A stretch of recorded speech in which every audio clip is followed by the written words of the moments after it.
Lo sé, hay 10.000 videos más en YouTube de gente enseñándote esta ciudad, pero yo no podía quedarme sin mostrarte mi versión. Florencia es una de esas ciudades que fácilmente uno pone dentro de su top 5. Te enamorará con sus capillas grandiosas, palacios fortificados y museos rodeados de elegantes jardines, donde se exponen obras maestras del Renacimiento. El río Arno atraviesa esta idílica ciudad mediterránea que invita a pasear por los bellos puentes de piedra que cruzan sus aguas fluviales. En todas las plazas y los espacios públicos de Florencia, en cualquiera de sus rincones encontrarás una majestuosa escultura renacentista de mármol de algún genio italiano, estoy seguro. Y si te cansas de recorrer sus espacios repletos de arte y los espectaculares puntos de referencia de los que se presume, puedes acercarte a uno de los animados mercaditos y comer algo. En todos los videos que encontré mostraban 20 o 30 cosas para hacer en este lugar, pero muy pocos mostraban cómo es pasear por las calles florentinas sin pagar un solo centavo. Y como este canal es sobre viajar a bajo costo y hacer cosas sin gastar, aquí te traigo 5 cosas que puedes hacer en Florencia, Italia, totalmente gratis. Aquí es cuando esto empieza.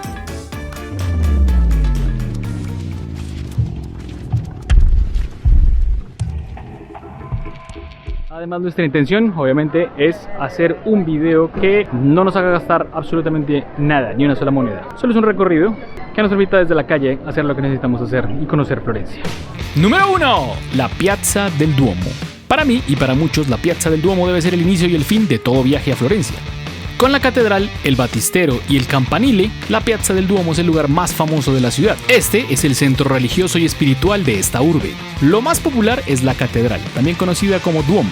Es una de las iglesias más grandes de la cristiandad. La construcción de la catedral comenzó en 1296, más de 2 siglos después que las catedrales de ciudades cercanas como Pisa o Lucca. Esta duró 72 años y finalizó en 1368. Es un lugar icónico, inspiración de la humanidad durante siglos y ha salido en cientos de libros, cuadros, poemas, películas y hasta en videojuegos. Entrar a ella no tiene costo y apreciar su arquitectura y el arte que aloja tampoco. Pero eso sí, si quieres subir a la cúpula o a su famoso campanario o campanile, tiene un valor de 30 euritos, razón por la que no será parte de este video. Y si les soy sincero, no merece mucho la pena gastarlos. Tampoco olvides que entrar a este lugar tiene reglas de vestimenta como no ingresar con camisetas, vestidos sin mangas o shorts. Sí, no importa si es verano. En esta misma plaza encontrarás el Battistero di San Giovanni o San Juan, que es lo mismo, con un aspecto bastante similar a la catedral, solo que compuesto por una sola sala y construido en 1059. Lo que lo convierte en el edificio actual más viejo de Florencia. La entrada a este sitio tiene un valor de 4 euros, así que tampoco va en este video. Y lo que sí se puede ver completamente gratis desde la calle, y que es alucinante, es la Puerta del Paraíso. De las 3 puertas de acceso al Battistero, la más importante es esta. Se compone de 10 paneles de bronce con relieves que representan escenas del Antiguo Testamento. Y con esto, pasamos al número 2. La Plaza de la Señoría, o la Piazza de la Señoría. Si la Piazza del Duomo es el centro religioso de la ciudad, la Piazza de la Signoria es el centro del poder civil y la zona probablemente más animada de Florencia, pues siempre ha sido escenario de eventos artísticos y, por qué no mencionarlo, de ejecuciones públicas también. Es uno de los lugares más antiguos de este lugar, pues estudios revelan que sus inicios se remontan al periodo neolítico, es decir, entre los años 6000 y 4000 a.C. Durante el Imperio Romano, la plaza contaba con una instalación termal. A principios de la Edad Media, las termas desaparecieron y la plaza fue tomada paulatinamente por artesanos. La Piazza de la Signoria adoptó su forma actual a mediados del siglo XIII y fue pavimentada a finales del siglo XIV. Como pueden notar, existen varias esculturas que fueron alojadas aquí para la admiración de todos. Mira, este león se le tragó la cabeza al men, al romancito. Él estaba regañando ahorita, ¿qué le estabas diciendo? Gatito malo, eso no se hace, le quitaste la cabeza al señor. Pero sí estaba bien brutal y violenta la cosa. Me imagino que se viene siendo como un cristiano, ¿no? Es un cristiano al que le mocharon la cabeza, porque es un león y acá pues ese era el deporte. Entonces pues, chao cristiano, hola león. Podrán ver la estatua ecuestre de Cosme I, la fuente de Neptuno, el león Marzocco y una de las 2 réplicas del David de Miguel Ángel que tiene Florencia, entre otras. Y aquí también se encontrarán con la Loggia dei Lanzi. Es un pequeño museo al aire libre. En sus soportes se encuentran diversas esculturas como el rapto de las Sabinas o Perseo con la cabeza de Medusa.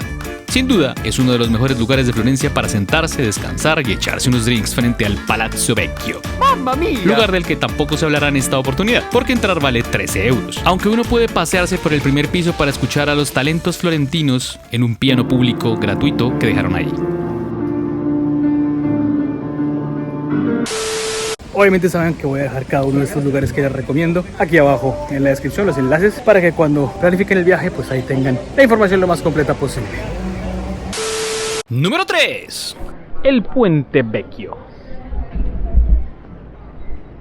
Con sus casas y tiendas colgantes, el Ponte Vecchio o Puente Viejo es uno de los puentes más famosos del mundo. El Ponte Vecchio es a Florencia lo que el Coliseo es a Roma, por ejemplo. Y es que su imagen es la más conocida y representativa de la ciudad. Es el símbolo del romanticismo que inunda a toda Florencia. Los orígenes del Ponte Vecchio se remontan al año 1345, lo que lo convierte en el puente de piedra más antiguo de Europa. En los siglos XV y XVI sus casas colgantes estuvieron ocupadas por carniceros y matarifes, pero cuando la corte se mudó al Palacio Pitti, que queda cerca, Fernando I ordenó cerrar las tiendas por el mal olor, y desde entonces las tiendas han sido ocupadas por joyeros y orfebres, y no hablamos de cualquier tipo de joyas. Son tremendas marcas las que se encuentran en este lugar. Durante la Segunda Guerra Mundial, el Ponte Vecchio fue el único de los puentes de Florencia que no fue destruido por las tropas alemanas. Se tienen varias teorías del por qué pasó esto, pero entre las que más resaltan están las que dicen que Adolf se enamoró de la vista que se tenía de la ciudad desde aquí, y por eso dio órdenes directas de no derribarlo. Y la otra que cuenta que tuvo más que ver con esta decisión del cónsul alemán en Florencia de nombre Gerhard Wolf, quien apeló al amor que tenía el líder dictador por el arte y lo convenció de no arruinarlo. El cónsul tiene una placa aquí y todo por su mediación, así que creo más en esta teoría. Además de sus casas colgantes, si hay algo que caracterizó el puente durante años fue la cantidad de candados que eran colocados como señal de amor. Actualmente el rito sigue funcionando, pero cada muy poco tiempo las autoridades quitan los candados por la seguridad de la estructura, pues para que no se vaya abajo. Insisto que no sé cuál es la necesidad de hacer esto en los sitios emblemáticos del mundo, pero ok,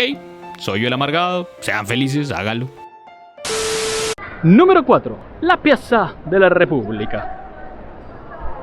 Es una de las plazas más grandes de Florencia y el núcleo de la ciudad desde la época romana. En el centro de la plaza está la columna de la abundancia, el corazón de la ciudad, símbolo del lugar donde se cruzaban las principales calles de la antigua ciudad romana. Acá podrás disfrutar de muchos lugares famosos para comprar o comer. Además cuenta con este hermoso carrusel que está bastante cool. Lo que es lamentable, pues es que no es gratis. El punto que quizá llama más la atención en esta plaza es este arco triunfal, que se encuentra ubicado en el lado oeste de la misma, y que conmemoró en su momento la elección de Florencia como capital de Italia.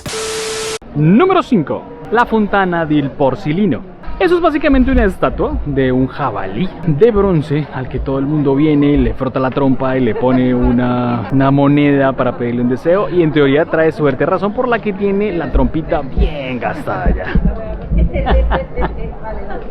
Si son seguidores del canal recordarán que en otro video ya les había mostrado al Porcellino, pero en esa oportunidad nos encontrábamos en Múnich, Alemania, y esa estatua era una de las varias réplicas que existen por todo el mundo. En la descripción igual les dejo el video por si lo quieren ver. Esta es una popular fuente de bronce que existe aquí desde el año 1633 y fue ordenada por los Medici al artista barroco Pietro Tacca, también nacido en la Toscana. Según la tradición popular, los visitantes deben sobar la trompita e introducir una moneda en la boca del jabalí para que les traiga suerte. Además, si se pone la moneda en su boca y al caer sola entra a las ranuras de la fuente de agua, querrá decir que volverás a Florencia. Volvemos a Florencia. De lo contrario, baila, no vuelves nunca. Ay, lo sentimos. Bueno, muchachos, de todas formas creo que voy a venir yo solo la próxima vez. Yo me compraré mi pola y me sentaré aquí a ver el bellísimo puente, a imaginarme todo lo que ha pasado acá, a recrearlo en mi cabeza. Así que chao, chao, chao. Arrivederci.